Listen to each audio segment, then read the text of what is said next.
বন্ধুরা, তোমরা এখানে একটি ছবি দেখতে পাচ্ছ, যেখানে একটি ছেলে আরেকটি ছেলেকে ঠেলা দিয়ে ফেলে দিতে যাচ্ছে। তোমাদেরকে বলতে হবে এই দুটি ছেলের মধ্যে কোন ছেলেটি বেশি বোকা। তোমরা যদি উত্তরটা গেস করতে পারো তাহলে অবশ্যই কমেন্ট করে জানাও।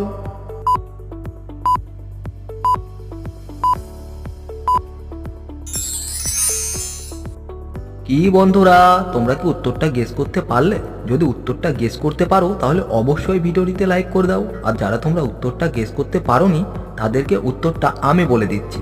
তার আগে তোমরা যদি আমার চ্যানেলে নতুন হয়ে থাকো তাহলে অবশ্যই চ্যানেলটিকে সাবস্ক্রাইব করে পাশে থাকা বেল আইকনটি বাজিয়ে দাও। বন্ধুরা, ছবিটিতে খুব ভালো করে লক্ষ্য করে দেখো যে পেছনের যে ছেলেটি সামনের ছেলেটিকে ধাক্কা দিচ্ছে, সেই ছেলেটির মাজায় একটি দড়ি বাঁধা রয়েছে। আর যে পেছনের ছেলেটি রয়েছে তার পেছনে একটি চাকু রয়েছে। সামনের ছেলেটি ওখান থেকে পড়ে গেলে পেছনের ছেলেটির ওই চাকুটি পিটিয়ে এসে জিতে যাবে। অতএব পেছের ছেলেটি এখানে বোকা।